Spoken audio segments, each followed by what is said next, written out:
Our next speaker will be Vedant Bande, who is in India, New Delhi, you said, and who will be talking about on the combinatorics of placing balls into ordered bins. And so, yeah, just a reminder, please mute yourself throughout the entirety of the talk and wait until the last 5 minutes to ask some questions. Thank you.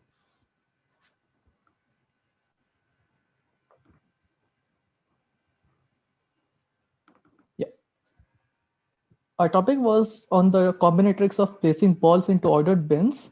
And this is just an extension or a generalization of the very famous problem, which is known as the stars and bars problem.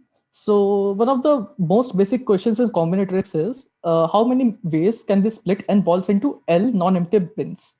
So this is just the stars and bars problem, and we know that it can be represented by the formula which is shown. So we took it a bit further and we tried to answer the question. So we tried to see the questions: how many ways can we split n balls into n non-empty bins, such that each bin has at least t balls. So this is just a bit harder version of this, and it can be easily solved by generating functions. And we wanted to try this problem by methods of purely counting based methods. So this is one of the paths which we took, and the main question which we wanted to answer is this one. So a similar sounding, more complicated question was: in how many ways can we split those n balls into any number of non-empty ordered bins, where the most crowded bin would have exactly k balls. So this just has an added restriction that we have been given that the most crowded bin would have exactly k balls. And in order to find the summation b of nk, we just have to sum it up for the number of bins and enumerate it for all the cases. So using the one more restriction that we have, suppose L non-empty bins, we represent this by the term m, and this is just a particular case of the above case b of nk. So we begin this by finding some pure enumerative techniques, and we haven't tried to use any generating functions. And we just tried to use some basic binomial coefficient identities. So our toolbox mainly was using the principle of inclusion and exclusion, and we just tried extensive casework. One of our main objectives for this case was to find closed forms for the above mentioned terms. We were partially successful to find the closed form formulae, and here are some of the most important results which we stumbled upon. So we would be introducing this definition later. So these were some of the main results which we got, and we would be proving them later in the talk. And yeah, so let's just begin. So so this is one of the first lemmas which we have tried to introduce. So in order to tackle such a problem, what we did was we tried to partition it into different cases, and we introduced the terminology of dominating bin. So the dominant bin case is the case that where the largest number of balls in a bin is greater than half the total number of balls available. So this lemma just says that when there is a dominant bin, it can be represented in the formula given below. So the proof of this is not very hard to see, because if one bin has k balls and where k is greater than half the number of balls, no other bin can have exactly k balls. So we just put k balls in one of the bins, and then we just split n minus k balls among the rest of the L minus 1 non-empty bins. And hence we get the formula. So, and just to decide where the dominant bin goes, we multiply it by L. And summing this up with respect to all the cases of L, we get the formula for we get the closed form for the dominant bin. So so this is just the formula for the dominant bin for any number of non-empty bins. So we can observe that this from the well-known identity which has been shown here. And in order to see the next case, this was the case where the number of balls, which were in the dominant bin were greater than half the total number of balls available. So the next case which we tackled was the total number of balls is exactly twice total number of balls is exactly twice that of the maximum number of balls which can be in a bin. So in order to tackle this particular case, we just tried casework again. And for the case L equal to 2, there is obviously only one possible configuration because there are only 2 bins available. So we can only put k balls in each of the bin. And for the case L greater than or equal to 3, we just select one bin to fill the maximum number of balls. And for the rest of the balls, we just use the stars and bars formula, which we showed before. And another interesting thing to notice in this case is that the maximum number of bins would always be equal to k plus 1. In this case, it can never be greater than k plus 1 because the bins have to be non-empty. And again, just summing it up gives us the required formula. An interesting thing to note is that all of these closed forms were mostly the result of just the manipulation of combinatorial identity, which I had shown earlier.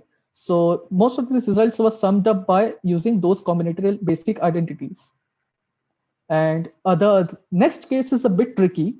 So the next case involves a closed form for B of 2k plus j comma k. So what this says is that we are trying to put 2k plus j balls into any number of bins such that the most number of balls in a bin is exactly k. And the restriction here is that k would always be greater than j and j would always be greater than I. In order to tackle this, again, we introduce some new notation. So the most essential notation here is the first one is T. So the T notation says that the number of ways it just enumerates the number of ways to sort 2k plus j balls into non-empty bins, such that one bin has k balls and another has k plus I balls. This is essential because we are first trying to use the method of overcounting, and then we would just subtract the cases which are not particularly satisfied. So the T is just a generalized version of the formula of U. So the U is the aforementioned quantity where exactly L non-empty bins are used. And another thing which we define is F, where we just split those balls into non-empty bins such that at least T bins have exactly K balls, where T is equal to 1 or 2. We can notice that T can not be greater than 2 because that would mean that there are at least 3 K balls. And G is just the above mentioned quantity where we have used a particular amount of bins. So in order to find the enumeration of all these cases, we again just summed all of the quantities. So the number of ways to sort those 2k plus j balls into non-empty bins such that one bin has exactly k and another has exactly k plus I balls would just be given by the formula here. So this again follows by just putting those balls into different amount of bins first, and then we just use the stars and bars formula. Again, this leads to the this summation is obtained by the particular formula of F, and we just sum F to get T. Similarly, this is the intuition by which we arrived at the formula for F. So we deliberately overcounted the number of ways to split 2k plus j balls into non-empty bins so that at least one bin has exactly k balls and k plus j balls into L non-empty bins. And due to the nature of double counting, then they would have 2 bins with exactly k balls each. We just deduct that quantity. So again, again by a similar method, we obtain the formula for G and obtain the formula for G and U. And finally, just to sum it up all, so this is the formula which we arrived finally. So the total number of ways to split 2k plus j balls into non-empty bins so that the most crowded bin has exactly k balls comes from the different casework which we had done, and this is the final result of enumerating each of the cases. And to sum it up, to get the formula for any number of non-empty bins, we just have to sum up all these cases. And after summing up all these cases, we just get this formula, which can be reduced further by using combinatorial identities, and this is the final result which we obtain. So this just comes by finding closed forms of the various summands in the previous formula, and this was just the case for 2k plus j balls and uh, splitting it into k bins. But another thing which we had thought was to generalize this for the previous formula for n balls. So instead of 2k plus j balls, we just defined any number of balls, which is n balls, and we defined the maximum capacity to be equal to k. So we just defined it as the generalized bin restriction problem, and let's just call this quantity as RNLK, and it is the same as the quantities which we had told earlier. It just aims to find out the number of ways, but the thing here is that it is just generalized. And again, in order to see the difference between the two formula, here we have assumed that the maximum number is at most k. So in some ways, this has to be worked upon to get the final result. So the final result would be in this form. So the final result would have the most crowded bin with exactly k balls, and we denote this quantity in terms of m. And we tried to find out the relationships between this quantity and the previous quantity. So in order to find the relationship, we just enumerated the first result R. So the first result R just follows by the increased use of the increased use of the principle of inclusion and exclusion. So the principle of inclusion and exclusion would be applied in the following manner. In order to find the generalized number of the generalized n balls technique, so we would just have to find different cases. So in order to see the case work, we just have to fill n balls into L bins with no upper restriction. First, we do this in order to overcount and then subtract some unwanted configurations. So in order to subtract these unwanted configurations, we just use the principle of inclusion and exclusion. So we just define the AI to be the term, AI to be the finite set of all configurations such that the ith bin contains more than k balls. And then the total number of configurations which violate this restriction would be just equal to the cardinality of the union of AI from I equal to 1 till n. And using the principle of inclusion and exclusion, this is obviously equivalent to this following formula. And then we just use the casework for each term. So for instance, in the first case, only one bin has more than k balls, and it can be represented as this. And in the second term, exactly two bins have more than k balls, and so on. So we proceed similarly for the other summations and find the formula for inclusion and exclusion. So using these formula, we arrive at the final formula. So in order to find our final formula, we say that this is just the difference of two particular terms. So the term MNLK is the term which we wanted, which is splitting n balls into L bins such that the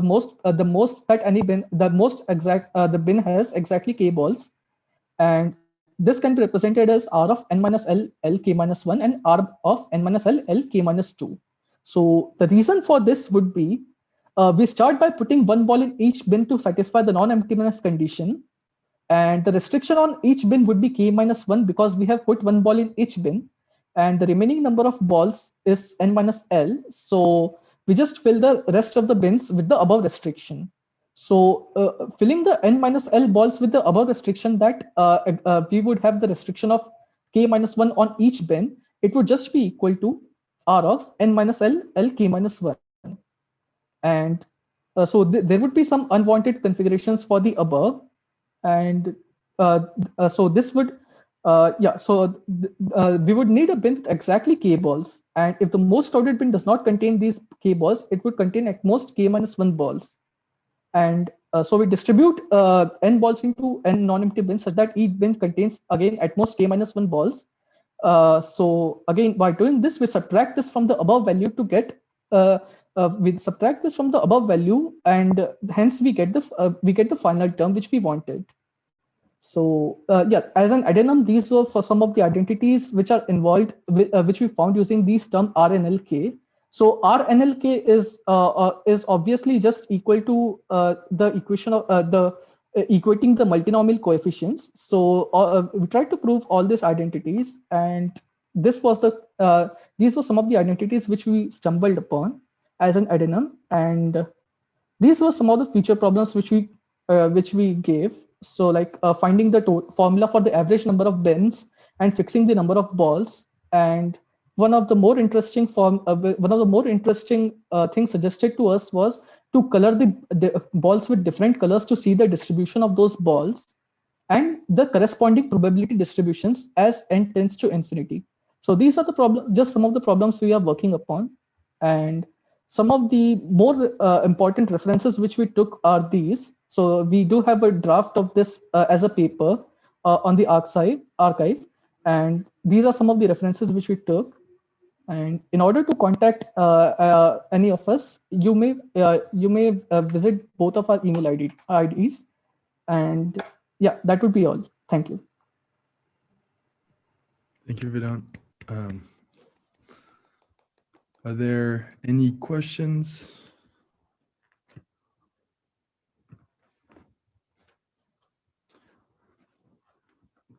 So I have a question. So you said you wanted to use just pure enumerative arguments. Are there any reasons for that? Is it because it was just new and no one did it that way, or? Yeah, so yeah, one of the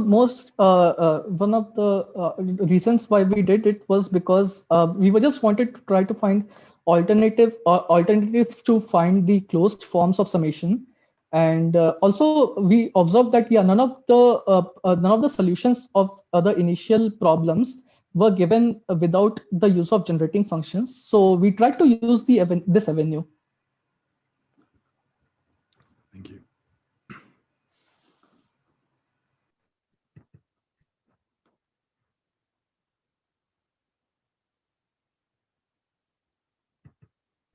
I'll add to that, since this presentation, this work has definitely left some questions open, including some alternating sums that we weren't able to compute closed forms for. It may be necessary to use generating functions, or maybe something like theory of power series or something like that, if we were to fully resolve it. Or we just need more time. I'm not sure. Can you flip back to the slide with the URL for where the paper is at? I didn't follow everything, but I'd like to go back and try to understand reading through it. Just this one? Yeah, thank you. I'll put the link to it in the chat as well. Oh, that'd be great. Thank you. So I'm curious, you listed a couple potential future directions. Are any of those things that you've started working on, or have a sense of whether they would be easier extensions versus harder extensions? During the phases of drafting the paper, we had already tried working upon such an extension of the corresponding probability distributions as n tends to infinity. So we were just trying simulations for the probability distributions, and we were trying to fit it into a normal distribution. But the problem is that the generalized version is just a difference of two normal distributions. So we are still working on to find out what exactly it would equate to.